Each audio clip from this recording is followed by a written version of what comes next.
Yes, now the next topic from the lesson, that is angular momentum in terms of moment of inertia. Angular momentum, as we know, in case of translational motion, the expression for linear momentum, translational motion जब होगी तो linear momentum जो होता है, हम जिसको small p से indicate करते हैं, it is equal to m into v. उसी को एनालोगस क्वांटिटी जो है लीनियर मोमेंटम के analogous quantity in the rotational motion, ये हम ट्रांसलेशनल मोशन के लिए बोल रहे हैं, उसी का एनालोगस है angular momentum in the rotational motion. अब इन दोनों के बीच में रिलेशन क्या है? So in the vector form angular momentum L, हम इसको L से इंडिकेट करते हैं, एंगुलर मोमेंटम को L से इंडिकेट करते हैं. तो angular momentum is equal to R cross of P. Okay, R is the moment arm for the linear momentum. Okay, so moment arm into linear momentum, actually this is the cross product which is equal to angular momentum. अब ये cross product में है तो इससे हमको right hand rule से, right hand screw rule से हम बता सकते हैं कि angular momentum will be perpendicular to the position vector और the distance position vector of the point, and p is the linear momentum of that point. So this is the relationship between the angular momentum and linear momentum. और angular momentum जो है it is analogous to the linear momentum in rotational motion. Okay, अब ये जो angular momentum का relation है ये हमने vector form में consider किया है. इसका अगर हम magnitude लेते हैं तो it will be equal to p into r sin theta. तो ये जो होता है this is the moment arm, और यहाँ पे दोनों म्यूचुअली परपेंडिकुलर हो गए तो this will be p into r. So this is the expression for angular momentum in terms of linear momentum. अब यहाँ पे इसका एक्सप्रेशन हम मोमेंट ऑफ इनर्शिया के टर्म में ऑब्टेन करेंगे. तो मतलब बॉडी रोटेट हो रही है, बॉडी रोटेट होगी तो उसमें एंगुलर मोमेंटम होगा, तो उसका एक्सप्रेशन मोमेंट ऑफ इनर्शिया के फॉर्म में क्या होगा, इस चीज को हम यहाँ पे ऑब्टेन करेंगे. तो इसके लिए हम कंसिडर करेंगे suppose this is a body and it is rotating about an axis which is passing through the body through this point O. This is an axis जिसके about body rotate कर रही है with uniform speed, angular speed omega. Okay, about this axis. अब इस axis के about different points जो है, suppose this is M1 point, this is M2 point, and suppose we consider the body is consisting of n number of points. So here it is M1 point के लिए distance हो जाएगा R1, यहाँ पे M2 point के लिए distance हो जाएगा R2, then here suppose Mn point के लिए डिस्टेंस हो जाएगा Rn. ये सारे पॉइंट्स उस बॉडी के पॉइंट मासेस के लिए distance from the axis of rotation. अब जब ये बॉडी रोटेट होगी विद एंगुलर स्पीड ओमेगा तो सारे पार्टिकल्स जो हैं, जैसा कि हमने पहले भी डिस्कस किया था, सारे पार्टिकल्स उस एक्सिस के अबाउट सर्कुलर मोशन परफॉर्म करेंगे और उस सर्कुलर मोशन में उनकी जो लीनियर स्पीड होगी that will be along the tangent to the circle along which they are moving. तो ये इस तरह से सारे पार्टिकल्स की लीनियर वेलोसिटी की direction, suppose I say this is v1 for the first particle, this is v2 direction and magnitude, v2 for the second particle, and here for nth particle it is suppose vn. तो ये सारे particles के linear velocity की जो direction होगी वो जिस circle के along revolve हो रहे हैं उसके tangential होगी, जैसा कि हमने circular motion में पढ़ा था. तो यहाँ पे हमको एक्सप्रेशन डिराइव करना है एंगुलर मोमेंटम किसके टर्म्स में, मोमेंट ऑफ इनर्शिया I के टर्म में. तो हम यहाँ पे सबसे पहले एक्सप्रेशन लिखेंगे सारे पार्टिकल्स के लिए. v1 फर्स्ट पार्टिकल के लिए v1 ये क्या हो जाएगा, this will be equal to according to the relation v is equal to r omega. So v1 is equal to r1 omega. हमने अभी कहा था कि ओमेगा जो है एंगुलर स्पीड जो है इस बॉडी की it is constant. So for first particle v1 is equal to r1 omega. Okay, and therefore linear momentum for the first particle it will be equal to m1 r1 omega. Okay, it will be m1 r1 omega. Now here similarly for the all the particles p2 it will be equal to m2 r2 omega, and for nth particle it will be equal to Pn is equal to mn rn omega. Now here, as we have seen earlier, L is equal to, this is R into P, R into P. So अब यहाँ पे ये R और P, R is the radius of the circle for first particle as it is performing circular motion, R is the radius of the circle and P is a linear momentum. अब यहाँ पे linear momentum की direction क्या होगी? That will be along the direction of linear velocity. So for first particle tangential है, तो ये radius और ये टेंजेंट जो है ये म्यूचुअली परपेंडिकुलर हो जाएंगे, तो इसलिए यहाँ पे एक्सप्रेशन में हम sine theta, theta is 90, so we can simply write L is equal to R into P. तो उसी तरीके से सारे पार्टिकल्स के लिए हो जाएगा, it will B for first particle R1 P1, for second it is R2 P2 and for another particle it will be Rn Pn. So total angular momentum, अब ये सारे पार्टिकल्स की मोमेंट सर्कुलर मोशन की direction same है, linear velocity जो tangential है, तो ऐसे कंडीशन में L जो है एंगुलर मोमेंटम जो है लीनियर मोमेंटम और उसके पोजीशन वेक्टर को perpendicular right hand grip rule से या राइट हैंड स्क्रू रूल से, तो it will be perpendicular to the plane of the body और it will be along the axis of rotation. तो सारों के लिए एंगुलर मोमेंटम की डायरेक्शन क्या होगी? It will be perpendicular to the axis, it will be perpendicular to the plane of the body or along the axis of rotation. तो हम इसलिए इसको sum up कर सकते हैं. Yes, now the total angular momentum of the body L is equal to, now for the first particle it can be written as R1 P1, for second it is R2 P2 plus for nth particle it will be Rn Pn. Now substitute for P1 P2 Pn here, so it will be now m1 r1 omega into r1, this will be m1 r1 square omega plus second particle के लिए m2 r2 square omega plus nth particle के लिए mn rn square omega. Now we can take out omega common, so here in the bracket it will be m1 r1 square plus m2 r2 square plus mn rn square omega common. We can write it as, this bracket term can be written as summation of mi ri square, where value of I varies from 0 to, it is from 1 to capital N. Okay, this into omega. Now what is this summation term? It is nothing but the moment of inertia of the body about the given axis of rotation. So here it is I into omega. So L is equal to, or angular momentum, expression for angular momentum in terms of moment of inertia of the body, it is equal to I into omega. Now you can see L is equal to I omega. This is the case of rotational motion, and in case of linear motion, linear momentum is equal to m into v. Again we can have the analogy जो हमने पहले भी discuss किया था कि angular velocity, angular speed is analogous to the linear speed in translational motion. This is the translational motion in case of translational motion. So and v is analogous to omega, omega is analogous to v here.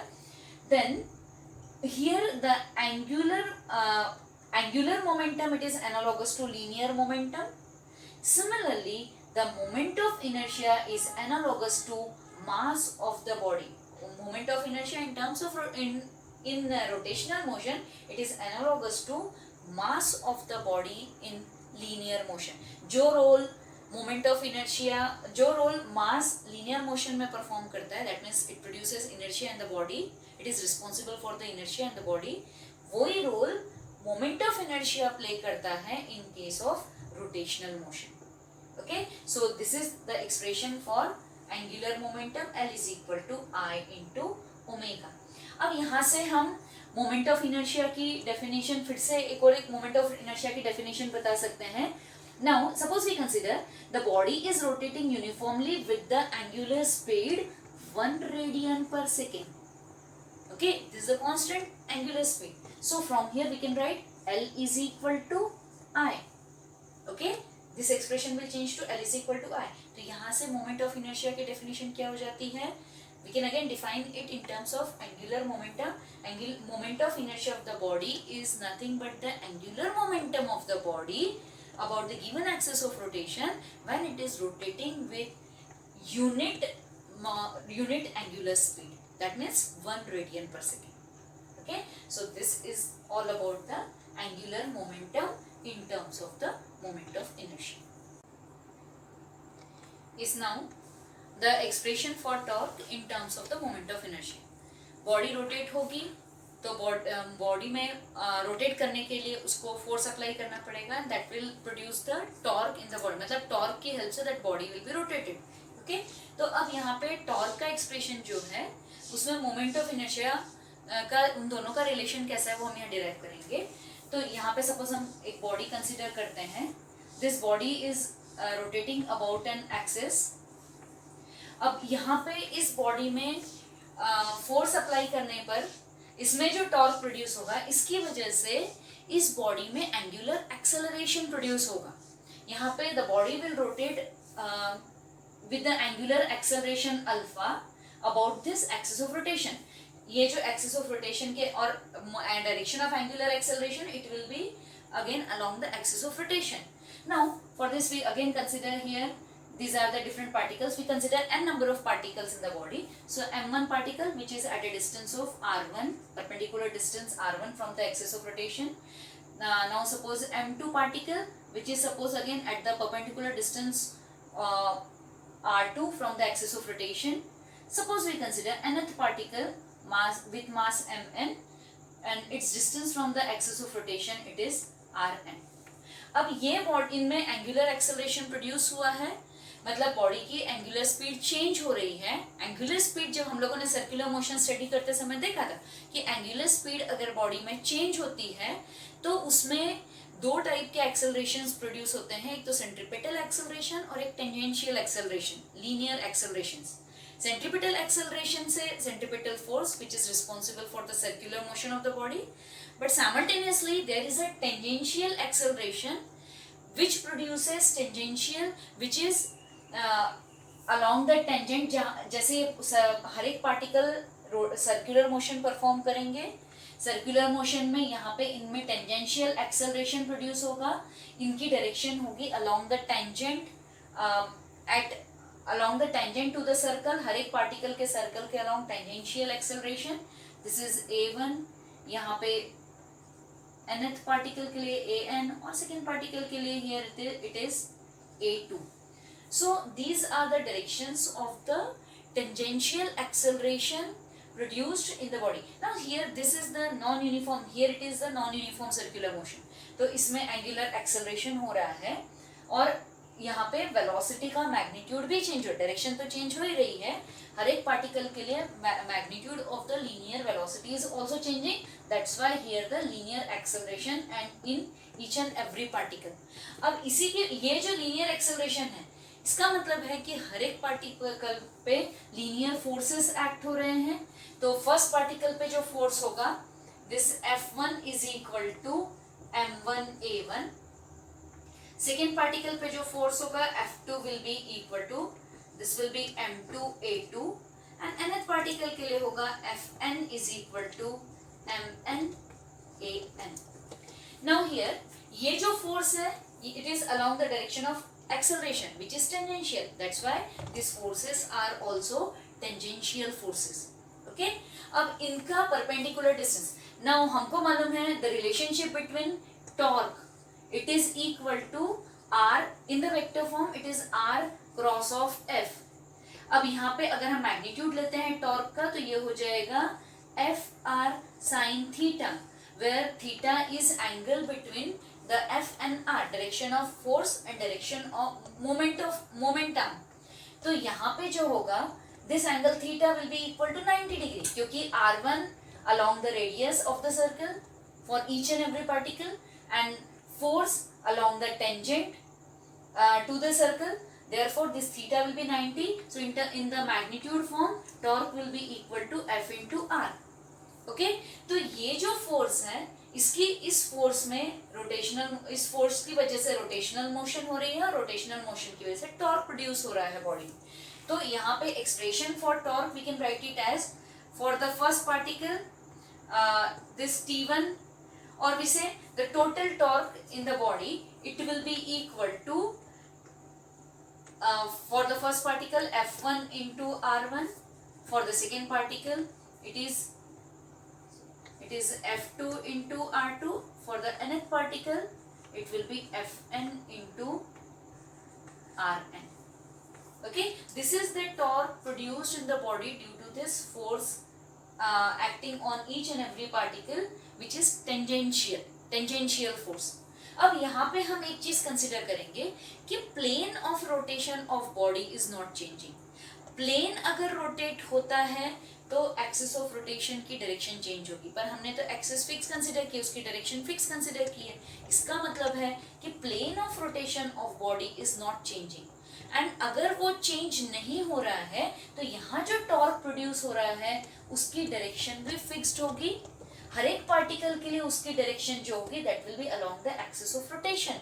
Okay, तो here अब सारे torques, इसीलिए हम लोग यहाँ पे total torque on the body it is nothing but the sum of the torque produced on each and every particle. हम ये इस सम इनको सम कर सके, क्योंकि सारे टॉर्क्स की डायरेक्शन कैसी है, सेम है। क्यों सेम है? क्योंकि एक्सिस फिक्स्ड है। एक्सिस फिक्स्ड है इसका मतलब है प्लेन ऑफ रोटेशन सेम है। ओके, तो यहाँ पे इसलिए total torque on the body it is equal to sum of the torque on each and every particle. Now we'll substitute for F1, F2, Fn. So here it will be equal to M1 before that this A1 again it can be written as we know the linear velocity is equal to r omega. So here linear acceleration is equal to r into alpha, angular acceleration. This is the relationship between linear acceleration and angular acceleration. तो हम इस expression को ऐसा लिख सकते हैं m1 r1 alpha, second के लिए लिख सकते हैं m2 r2 अल्फा। अल्फा सबके लिए सेम है, एंगुलर एक्सेलरेशन सबके लिए सेम है, सो m2 r2 alpha. And nth particle के लिए हम लिख सकते हैं mn rn अल्फा। तो ये चीज हम यहाँ सब्स्टिट्यूट करेंगे। f1 के लिए होगा m1 r1 alpha into r1, so here it will be m1 r1 square alpha, ये r1 का मल्टीप्लिकेशन हो जाएगा। For second particle it will be m2 r2 square alpha. nth particle के लिए mn rn square alpha. So this is the total torque acting on the rotating body, okay, which is rotating with the uniform acceleration, uniform angular acceleration alpha. सभी particle के लिए angular acceleration constant है, इसलिए angular acceleration constant है मतलब उसकी direction constant है, मतलब हर एक पार्टिकल के लिए टॉर्क एक्ट जो हो रहा है उसकी सेम डायरेक्शन है। So therefore total torque is equal to sum of the torques on each and every particle. Now from here again you can see alpha is constant और common term, so we can take it out. So it is m1 r1 square plus m2 r2 square plus mn rn square in bracket and alpha common. Now again you can see this is nothing but the summation of mi ri square, where value of I varies from 1 to n into alpha. Or what is this summation? This is nothing but the moment of inertia of the body. So I into alpha. So the expression for torque for the rotating body you can have, here it is, torque is equal to I alpha, where I is the moment of inertia of the body and alpha is the angular acceleration produced in the body.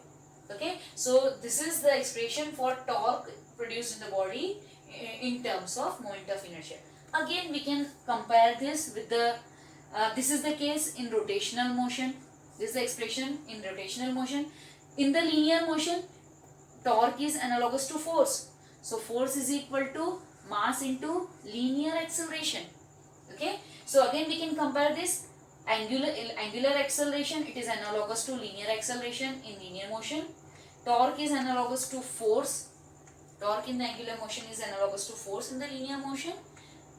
So here moment of inertia, it is analogous to mass in case of linear motion. So this is the relationship between the torque, moment of inertia and angular acceleration produced in the body.